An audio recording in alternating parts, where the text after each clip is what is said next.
It's all over for Scotland in the Euros, and in my opinion, it should be all over for Steve Clarke as the Scotland manager. Welcome back, guys, to Son of Scotland TV. Going to give my thoughts here on our defeat against Hungary, my thoughts on our European tournament overall, and my thoughts on Steve Clarke, because I have always defended Steve Clarke. I know that not everyone is a big fan. I know a lot of people think he's negative. A lot of people think he has some sort of bias towards certain players. They don't like his style of football.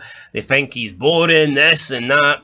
Yeah, I've always looked at Steve Clarke. I've always thought, you know what, this guy's done what no Scotland manager for 22 years could do. He got us to a major tournament, and I respect that, and I'll be thankful for that. And he got us to 2 back-to-back Euros. So I can't sit here and say that Steve Clarke's time as Scotland manager has been a failure. I can't. It's been a success, and I'll look back on it fondly, and I'll always be grateful for having Steve Clarke as our manager. But I do believe now that the time is done. This Euros for me has left a really bad taste in the mouth. His reluctance to make any sort of subs, make any changes with enough time, continuing to stick with his favourite players that in my opinion are not good enough to be starting games.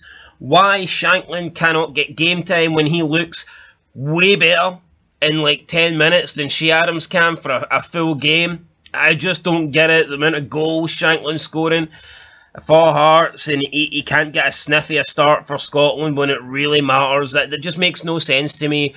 You look at the Germany game, and we can't take too much from it, but Shankland did more in 10 minutes than Adams did in 80. Shankland got brought on with 4 minutes to go against Switzerland. 4 minutes to go. How negative was that? You know, potentially go for the win in that game. We could have tried to get 3 points against Switzerland. Shankland comes on in the 90th minute when the game was pretty much already gone. But still, he created more. He did more than Adams did in 90 minutes. He did more in 4 minutes. And then in this game, he brings Shankland on late. And then even when Shankland comes on, he's forced out wide. He's forced out onto the wings, and Hanley's played through the middle. But it was Shankland who was creating opportunities. It was Shankland making things happen. Shankland looking a lot more dangerous in the short period of time that he got than Adams did. So, yeah, I mean, things like that, I'm flabbergasted. He just doesn't want to seem to drop his favourite players. He doesn't want to seem to show any ambition and risk it. I mean, he risked it right at the end here when he absolutely had to. But had Steve Clarke went for it against Switzerland, had he risked it and got the win against Switzerland, then we could have done with a draw. A draw would have been okay against Hungary. So I thought the tactics were all wrong.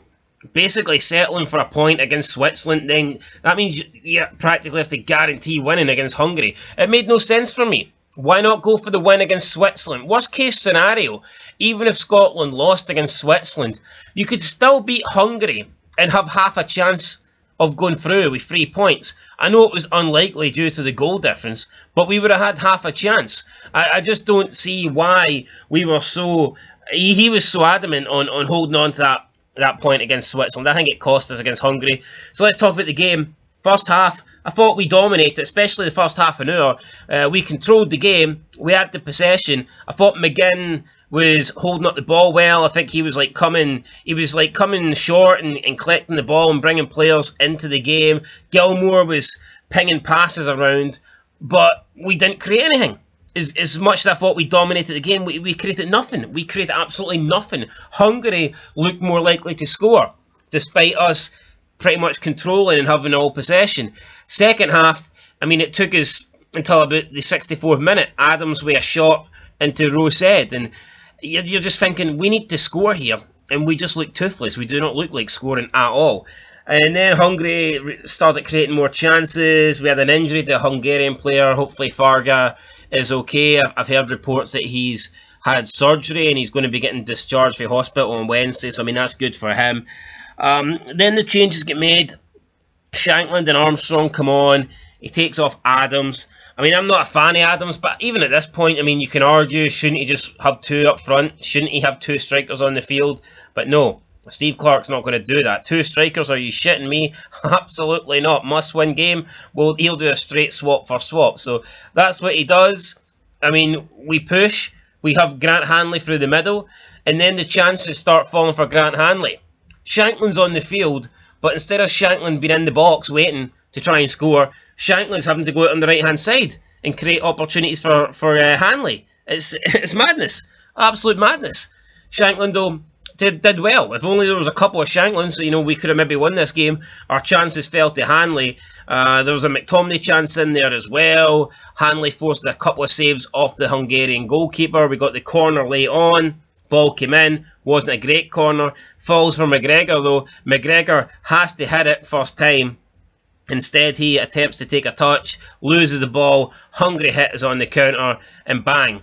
Basically, the last kick of the game, 100th minute, it was Sosbuf that scored for Hungary, and that knocked us out. Now, the way things are going, it doesn't look like 2 points would have been enough anyway, so it looks like we would have been out, but we should have done better against Hungary. We should have done better against Switzerland. We should have showed more fight. We should have went for it more. He left it too late. Subs were too late. Tactics were wrong. We needed to be more ambitious. We needed to be more offensive, and he just did not do it. So I think Steve Clarke now, the guy's had 2 European tournaments, and in both of them, he's let us down big time. We've had 6 European games under Steve Clarke in the Euros, and we've only scored 3 goals. We've lost 4, we've drew 2, and we've picked up no wins. I mean, it's just not good enough. Steve Clarke also said that goals didn't cost us in this tournament. Of course they did. We only scored 2 goals. And if you look at the 2 goals, one's an own goal, and the other one was a deflection. So, I mean, we were lucky to get 2. For Steve Clarke to say the lack of goals didn't cost us is bullshit. Now, should we have had a penalty? Possibly. When I first seen it, I was claiming for it, absolutely. But then, when I seen the first replay, I thought, nah, there's nothing in it. But the more I look at it, the more I think it actually was a penalty. Now, I don't think it's a stonewaller. A lot of Scottish people think it's a stonewaller. I don't think it's a stonewaller, however, I do think it's a penalty. But we just weren't good enough, Yeah, we should have got the penalty, in my opinion. We should have scored it. We could have won this game. It could have been us with a 1-0 victory. It could have been us in the next round, but if you take that penalty away, I don't think we've done enough to win this game. I don't think we've done enough to win the Switzerland game. I think both games were there for the taking. I think we could have beat both Switzerland and Hungary if we performed to our best. Hell, I think even the performances that we put on, had we just shown a bit more attack and a bit more interest in getting all 3 points at the end of these games, I think we could have beaten them, because Hungary and Switzerland aren't great. It's the truth, they're not great. And Germany aren't as good as we made them look in the first game. So, for me, guys, a very disappointing Euros. I respect Steve Clarke. I love Steve Clarke. I think the guy's been great for Scotland. I think he was a fantastic manager for Kilmarnock. That season, when he first came in and he outscored Celtic over 365 days, that's insane. That will probably never be done again. That's incredible. Look, Steve Clarke has had a good career, and I think the guy will be remembered. If he left Scotland right now, I would remember him as a successful coach. How could you not? He qualified for 2 tournaments. But I think we've seen the best of him. I think he is going backwards. I think he's done what he can do in a Scotland dugout. And for me, I would rather see him leave. I'd rather see him quit and go out on his own, rather than stick around and, pick up some more bad results in the Nations League. Maybe get us off to a bad start in the World Cup. Maybe fail to qualify us for the World Cup. And then he's getting hounded out rather than, leaving on his own accord. So I like Steve Clarke. I think his time is up now. I think someone else should have a crack at it. I mean, if he's going to stay, then he needs to change things up. He needs to just admit that he got some things wrong. He needs to start giving Shankland a start up front. Give him a chance. He's the best striker that we have. He needs to start phasing out some of his players that are his favourite. Like Kenny McLean. Why is Kenny McLean always getting game time? Kenny McLean was not going to come on and get us the winner against Hungary. Like, why the fuck? We've got hungry young players, no pun intended there. You've got Lewis Morgan and Conway. With their pace and their attacking nature, why not bring them both on? We brought on Kenny McLean against Hungary, and you knew he wasn't going to do anything for us, man. But it's Steve Clarke. He loves Kenny McLean. He loves Stuart Armstrong. These guys need to get phased out. They shouldn't be in the next tournament. They're both in their 30s now, and our midfields are strongest, I just don't think those guys should be sticking around. And I wonder what we could have done in this tournament had we had a full strength team, had we had Hickey, Patterson, Lewis Ferguson available, Lyndon Dykes. I mean, who knows how things could have played out. But look, no excuses, guys. We weren't good enough.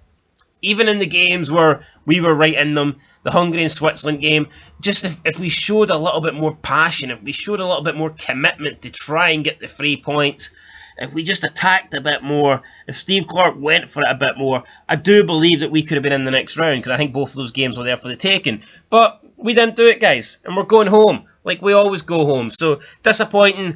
I would prefer if Steve Clarke left. I'm not going to hound him out. I'm not going to say he deserves to be sacked. But I think he should leave, because I think that we need to go in a different direction. I think we need to try somebody else. So I don't believe Steve Clarke will change. I think this is the way he is, and I don't believe that he's going to stop playing negative football. I don't believe he's going to stop picking his favourites. I think this is the Steve Clarke that we know. I think it's the Steve Clarke that we're going to continue to get. So I'm hoping that he steps down. I don't think he will. He recently signed a long-term deal, so I think he will stay around, guys, probably at least for the World Cup campaign. But yeah, very disappointing Euros. Let me know your thoughts down below. And I have been covering this a lot more on my co-op channel with my brother, Fog Football. Go check out that channel. I am going to start getting back into my own channel, though, and obviously with the upcoming season, I'm going to get back to daily uploads. So yeah, just been spending a lot of the last few months on Fog Football. So like I said, go and check that channel, go and subscribe to that. But make sure you're still subscribed here, because, like I said, daily uploads are going to return. So I think Steve Clarke should go, but we'll see. We'll see, guys. Till next time, peace.